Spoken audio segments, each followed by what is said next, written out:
There are certain people in this world that the Stoics advised us to not associate with. These people can seriously cause harm in your life and weigh you down. In this video today, we will list 15 types of people Stoicism warns us about. Also, if you notice there are people in your life right now demonstrating these behaviors, remove these people from your life immediately.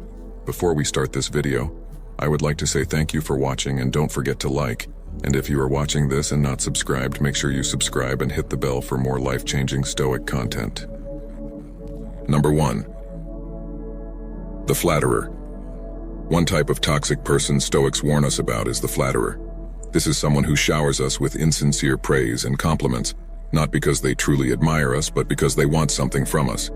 They have an ulterior motive in gaining our favor through excessive flattery. The Stoics advise us to be wary of flatterers and see through their efforts to manipulate us through false praise. A sincere compliment is one thing, but when someone piles on the accolades to an unrealistic degree, they likely have an agenda.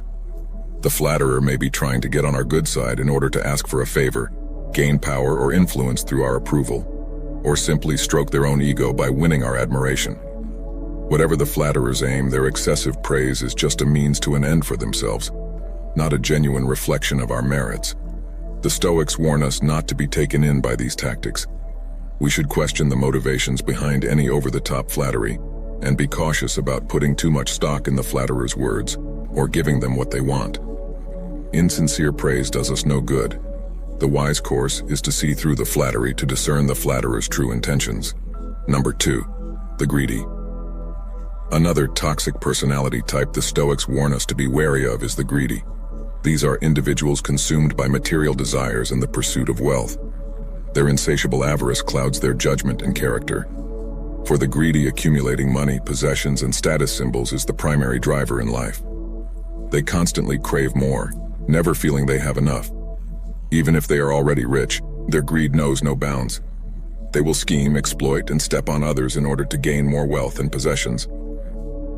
The greedy see life as a zero-sum game where more for them means less for everyone else.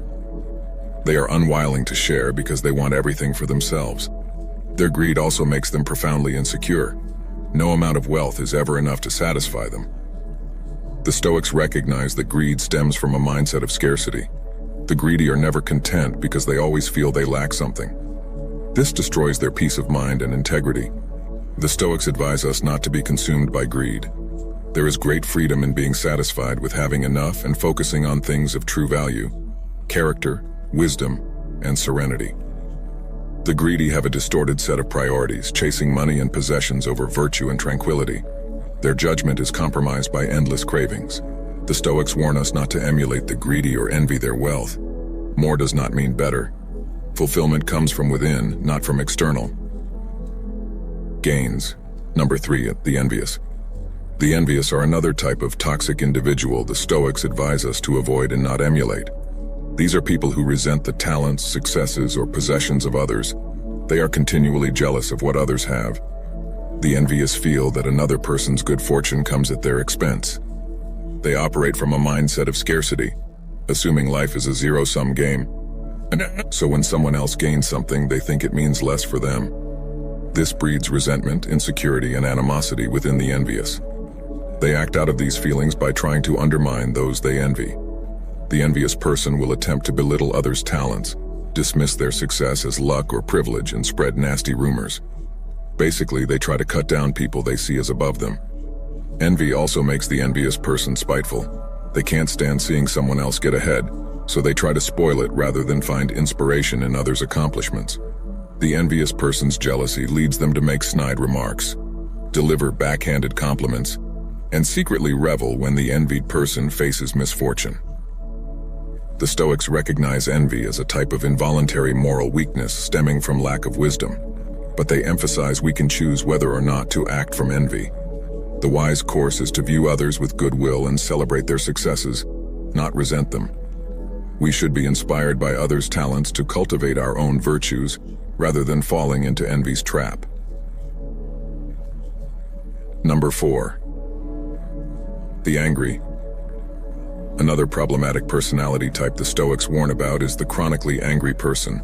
These individuals are prone to frequent rages, bitterness, and desires for revenge. Their temper overpowers their reason and judgment. The angry person is set off easily by minor provocations, real or imagined. They tend to view others' actions and words in the worst possible light and are quick to take offense. They carry grudges over long periods, refusing to forgive or let go. Stoics saw the roots of anger as thwarted desires and a sense of helplessness. The angry person feels they are not getting what they deserve from the world. This breeds resentment and the urge to lash out. Rage and retaliation become their way of asserting control. When gripped by anger, the angry person cannot think clearly or act constructively. Their temper clouds their faculties of reason. They are likely to speak harshly and act impulsively based on their bitterness, making the situation worse, not better. The Stoics advise us not to emulate the angry. Though anger may arise involuntarily, we choose whether to act from it. The wise course is pausing for perspective when we feel provoked. Getting swept up in anger only poisons our own lives. It is better to act from reason and self-control, not petty grudges and resentment. As Epictetus stated, any person capable of angering you becomes your master. Number 5, the complainer. The chronic complainer is another tiresome personality type. The Stoics warn us to avoid emulating. Complainers are perpetually negative, criticizing and moaning about their circumstances. They spread gloom rather than light. The complainer finds fault with almost everything: the weather, the government, their job, their relationships. Minor imperfections loom large as massive grievances. The complainer's attitude is, nothing is ever good enough. Rather than take constructive action, the complainer just whines. They play the victim, acting powerless when they could take steps to improve things. And the complainer craves others' sympathy and tends to broadcast their grievances widely to get attention. This breeds negativity that drags down themselves and those around them. Complainers don't realize their venting just reinforces their unhappiness. It becomes a toxic mindset. As Epictetus stated, if you wish to improve, be content to appear clueless or stupid in extraneous matters. The Stoics teach us not to emulate the complainers. Though we may face difficulties, we only make things worse for ourselves by excessive lamenting. It's far wiser to focus on making the best of what we can control, taking constructive action rather than wallowing in negativity. Hardships are inevitable, but we decide whether we meet them with wisdom and resilience or futile complaints. Number 6, the self-pitying. Another tiresome personality type. The Stoics caution us against emulating is the self-pitying individual. These people wallow in their own misery and portray themselves as victims at every turn. The self-pitying person takes no responsibility for their circumstances. They blame other people, fate, the universe, anything but themselves for their troubles. Their attitude is, poor pitiful me, I deserve better than this unfair world. This breeds a mentality of powerlessness and resentment. The self-pitying individual expects others to coddle them and make things right. They broadcast tales of woe to elicit sympathy and reassurance they are not to blame. But this actual why keeps the self-pitying person trapped. By making themselves out to be a victim, they evade accountability and the need to take action to improve. Their self-absorption crowds out compassion for what others may be dealing with. The Stoics warn us against the mindset of self-pity. They advise taking a balanced view of life's ups and downs rather than wallowing when faced with adversity. We should focus on what we can control and build resilience, not portray ourselves as victims. Challenges are inevitable, but we decide whether we meet them with maturity or melodrama. As Marcus Aurelius stated, begin each day by telling yourself, today I shall meet with interference, ingratitude, insolence, disloyalty, ill will, and selfishness, all due to the offender's ignorance of what is good and evil. Number 7, the arrogant. Another toxic personality type Stoicism cautions against is arrogance. The arrogant possess an inflated sense of self-importance and superiority over others. Their excessive pride blinds them to their flaws and actual standing. The arrogant person presumes they are always right, the best at what they do, and deserving of special treatment. They are convinced of their superior talents, intelligence, status, and entitlements. This leads them to talk down to others and view advice or criticism as beneath them. An arrogant attitude breeds intolerance, disrespect, and hostility towards those deemed lower. The arrogant individual is unable to recognize their mistakes or limitations because that would shatter their grandiose self-image. Their pride leaves no room for humility or self-reflection. This makes the arrogant unteachable. They reject useful feedback that would help them improve or show consideration. They also have trouble forming genuine connections, since relating as an equal does not satisfy their need for dominance and recognition. The Stoics warn against the folly of arrogance. They advise cultivating humility and recognizing our human fallibility. Pride should come from living virtuously, not inflating our own importance. As Marcus Aurelius stated, "You have no right to pass judgment on others at all. Their natures are the ones responsible. Their dispositions have become as they are under compulsion of character and necessity." Number 8. The selfish. Another problematic personality type discussed in Stoic teachings is the selfish individual. These people prioritize their own interests above all else and lack consideration for how their actions impact others. The selfish person tends to view everything in terms of, "What's in it for me?" Their main decision-making calculus is how they can personally benefit. They pursue their own agenda without weighing collateral effects on others. This leads the selfish person to take advantage of people, ignore others' needs, break promises, and shirk duties that do not immediately serve them. They see no issue with benefiting at others' expense. Their excessive self-interest blinds them to their social obligations. This creates a reputation for untrustworthiness and disloyalty. The selfish individual may achieve short-term gains but loses relationships and respect over the long run. Their cynicism and exploitation breed conflict and isolation. They fail to experience the fulfillment of mutual care and support. The Stoics caution that selfishness is ultimately a hollow path. We are social creatures meant to live in harmony, not conflict. Seeking to elevate others brings more meaning than elevating only oneself. As Marcus Aurelius stated, "What brings a person tranquility is to do what's right and to be focused on the well-being of his fellow man." Number 9. The stubborn. Another problematic personality type discussed in Stoic philosophy is the stubborn individual. These people adhere rigidly to their opinions and refuse to listen to reason or compromise. Their inflexibility makes them difficult to deal with. The stubborn person insists on having things their way, no matter what. They are unable or unwilling to consider alternative perspectives, advice, or possibilities. Even clear evidence contradicting them will not sway their entrenched position. This breeds resistance to change and growth. The stubborn individual would rather persist in full lie than adjust course and admit being mistaken. Adopting a more thoughtful approach would require opening their mind instead of clinging stubbornly to assumptions. Their rigid fixity also keeps the stubborn person from accommodating others' needs in relationships and collaborations. Everything becomes a power struggle rather than a mutual exchange. Their way or the highway. This tends to alienate people. Stoicism teaches the folly of stubborn rigidity. While principles are important, the wise retain flexibility in applying them with reason and care.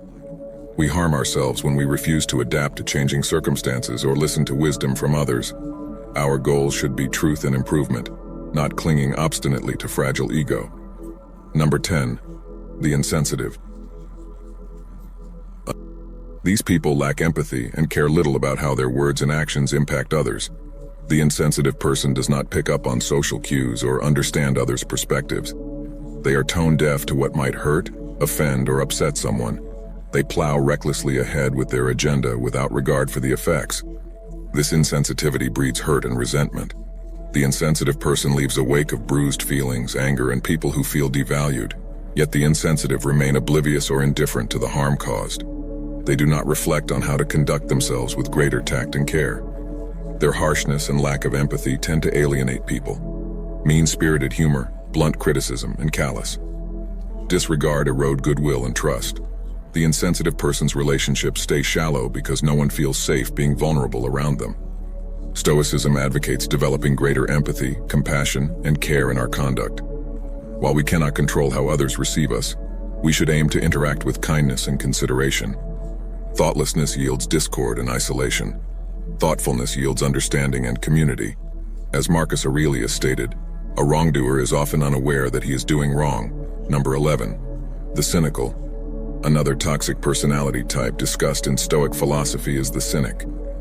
Cynical people dismiss sincerity, idealism, and goodness as gullible or foolish. Their reflexive skepticism poisons hope and erodes community. The cynic assumes the worst of people's motives and anything positive.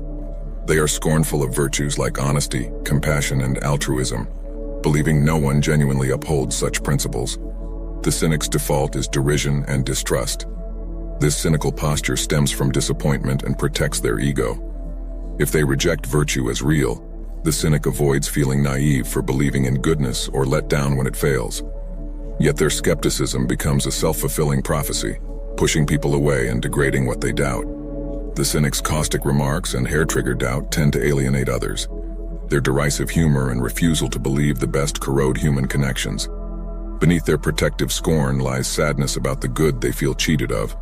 Stoicism teaches that while evil exists, we must retain faith in our collective potential for virtue and goodness. Cynicism is corrosive. It saps our power to improve society. Though disappointed, we must remain open to sincerity and work together to increase justice and compassion in the world. As Marcus Aurelius stated, when you wake up in the morning, tell yourself, the people I deal with today will be meddling, ungrateful, arrogant, dishonest, jealous, and surly. Number 12. The manipulative. Another toxic personality type discussed in Stoic teachings is the manipulator. Manipulators exploit and deceive others for personal gain. Their duplicity makes them untrustworthy. The manipulative person treats interactions like chess games to strategize advantage for themselves. They plot how to play people against each other, twist situations to their benefit, gain influence through false alliances, and coerce outcomes in their favor. This ruthless calculus makes the manipulator cunning but untrustworthy. They cultivate a facade of goodwill and sincerity, but it masks their self-serving agenda. The manipulator forms bonds superficially, dropping people once they lose usefulness. Their motives always override connection. This exploitative approach to relationships inevitably backfires. The manipulator may achieve some short-term victories through cunning schemes, but their deceitfulness and betrayal of confidences catch up with them. People come to see through the manipulator's two-faced charade and refuse to be used any longer. The Stoics recognize that deceit and exploitation ultimately fail and isolate the perpetrator. Treating others with sincerity and respect, seeing them as fellow humans deserving of dignity, not pawns, is the only ethical and prudent way. Manipulation can never breed true cooperation. Number 13. The reckless. Another problematic personality type discussed in Stoic teachings is the reckless individual.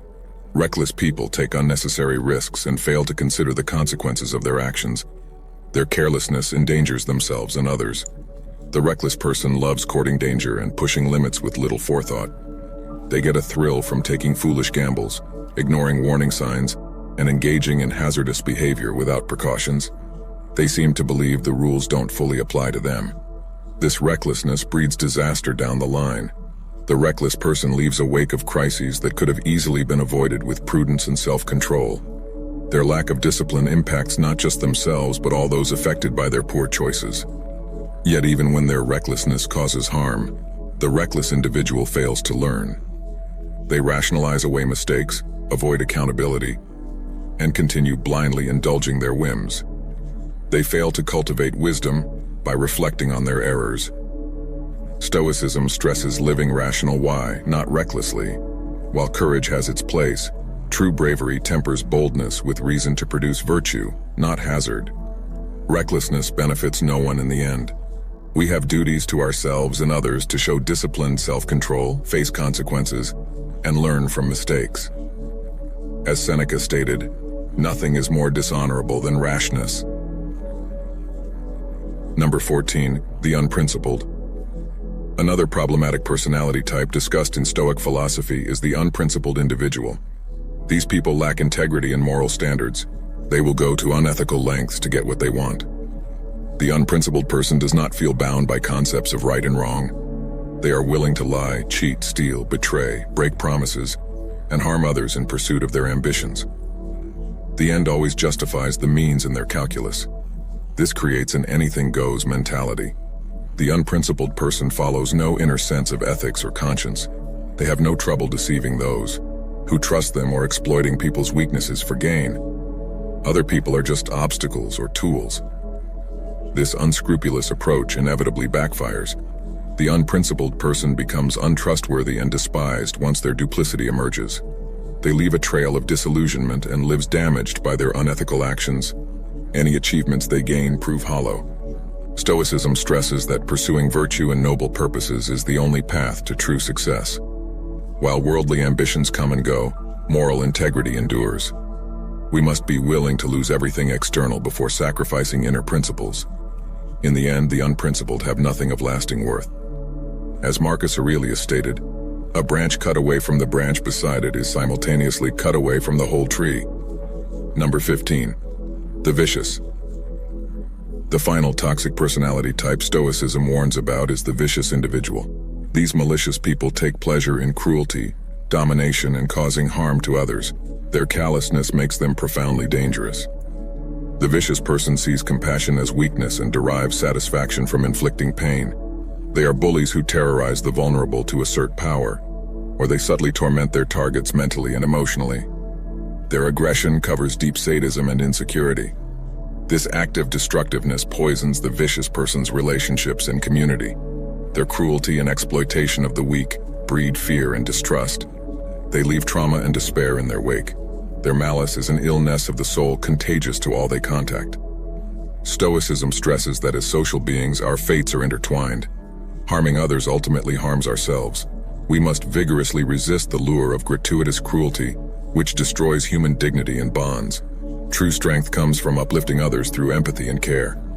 The vicious pose a grave threat when in positions of power.